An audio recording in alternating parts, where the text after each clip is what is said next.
వస్తాను. మీ పేరండి? నా పేరు సల్లా శ్రీనివాసరావు. ఎలా ఉంది కూటమి ప్రభుత్వం వచ్చిందా? పరిపాలన ఎలా అనిపిస్తుంది మీకు? కూటమి ప్రభుత్వం వచ్చిన తర్వాత జనాలకి నమ్మకం పెరిగింది, భవిష్యత్తు మీద నమ్మకం పెరిగింది. మనం మరీ విధానం కాకుండా కూటమి ప్రభుత్వం వచ్చిన తర్వాత ఆశాజనకంగా మారింది. పిల్లలకి ఉద్యోగాలని, అలాగే ఈ ఉచిత కరెంట్ అని, ఇవన్నీ ఈ విధానంతో ప్రభుత్వం మీద భారీ అంచనాలు ఉన్నాయి. అంచనాలకి తగ్గట్టుగానే ప్రభుత్వం వ్యవహరిస్తుంది. అలాగే మరి మా కూటమి ప్రభుత్వంలో మరి ఉన్న బీజేపీ కానీ, జనసేన కానీ, తెలుగుదేశం కానీ ప్రజా సమస్యలను పరిష్కరించడానికి త్వరితగతిన ముందుకు వస్తున్నారు. దాని మీద ప్రజా సమస్యలు చాలా తొందరగా పరిష్కారం అవుతున్నాయని చెప్పి నేను భావిస్తున్నాను. చూసుకుంటే ఈరోజు చేనేత కార్మికులకు మరి ఏదైతే మరి నేత మగ్గాలకేమో 200 యూనిట్లు, మరి మగ్గాలకి 500 యూనిట్లు ఉచితంగా ఇస్తామని చెప్పి కరెంటు గవర్నమెంట్ అయితే చెప్తుంది. దీన్ని ఎలా ఫీల్ అవ్వచ్చు? చేనేత పరిశ్రమ మరీ కుంటితైపోయిన పరిస్థితిలో ఉంది. అటువంటి ఈ సమయంలో ఇటువంటి 200 యూనిట్లు ఉచితం అన్నదే, చేనేత మగ్గాలకి ఇవ్వటం, చేనేత కార్మికులకి ఆదుకోవటం అన్నదే ప్రభుత్వం చేసే మంచి పనిలో ఒకటని చెప్పి నా ఉద్దేశం. చేనేత పరిశ్రమ డక్కా మజిలీస్ కాలంలో అగ్గిపెట్టెలో పెట్టే చీర నేసిన చేనేత కార్మికులు ఈనాడు చేనేత పరిశ్రమ వదిలేసి ఇతర పనులకి, కూలి పనులకి వెళ్ళిపోతున్నారు.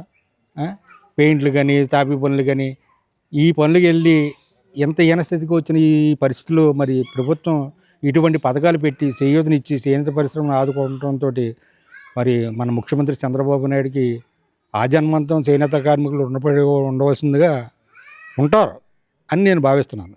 చూసుకుంటే నారా లోకేష్ యువకాలం పాదయాత్రలో అయితే హామీ ఇచ్చారు, ఏదైతే చేనేత కార్మికులకు ఉచిత కరెంట్ ఇస్తామని చెప్పి. ఈ హామీతో పాటు యువకాలం పాదయాత్రలో చాలా హామీలను కూడా నెరవేరుస్తున్నారు. దీన్ని ఎలా చూడవచ్చు? ప్రతి దాంట్లో యువతరం ముందుండాలన్న భావంతో చంద్రబాబు నాయుడు ఉన్నారు. దానికి ఊపిరి పోసినోడు నారా లోకేష్ గారు. ఆయన యువగళం పాదయాత్రలో చేసిన హామీలు ఇప్పుడు చాలా మటుకి 70% వరకు నెరవేర్చారు.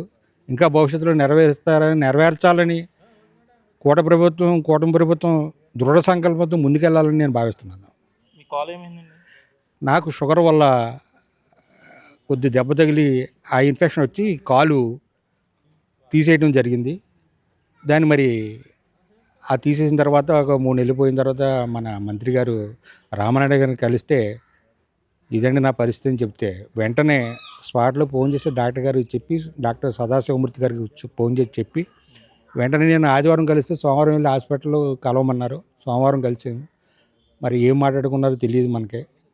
మీరు వెళ్ళండి, ₹1 ఎవరికి ఇవ్వాల్సిన పనులకి నేను చూసుకున్నాను చెప్పారు మంత్రి గారు. వెళ్ళాం. వెళ్ళడంతో సోమవారం వెళ్తే మనకి మెజర్మెంట్స్ అన్నీ తీసుకుని నన్ను బుధవారం రమ్మన్నారు. బుధవారం వెళ్తే కాలు అమర్చి నన్ను నడిపించి మరి ముందుకు నడిపించారు. మరి ఈ ఘనతంతా రామానాయుడు గారిదే. ఆయన కనీసం 4 రోజులకు 3 రోజుల వ్యవధిలో నాకు కాలు అమర్చారంటే మరి ఆయనకి ఆ జన్మంతో నేను రామానాయుడు గారికి రుణపడి ఉంటాను. ఆయన ఇటువంటి నాకే కాదు చాలామందికి ప్రత్యక్షంగా పరోక్షంగా చాలామంది ఉపకారాలు చేస్తున్నారు. ఇంకా రామానాయుడు గారిని మించిన వ్యక్తి మా నియోజకవర్గంలో ఎవరు లేరంటే అతిశయోక్తి ఏం కాదు. ఇక ముందు రారు, ఇంతకు ముందు లేరు, ఇక ముందు రారు. చూసుకుంటే ఇప్పుడు కూటమి ప్రభుత్వం వచ్చిన తర్వాత మీకు పెన్షన్ ఏమైనా వస్తుందా? నాకు పెన్షను వివర్స్ కోటాలో నేను యాక్చువల్గా డైరీని అద్దేవాడిని, రంగులు అద్దేవాడిని. ఈ చేనేత పరిశ్రమ కుంటిపడంతో ఈ పరిశ్రమలు మూతపడిపోయి రంగులేసే అవకాశం లేదు. నేను వేరే చోట్లకి తిరిగి వేరే వరకు చిన్న గుమస్తలుగా చేశాను.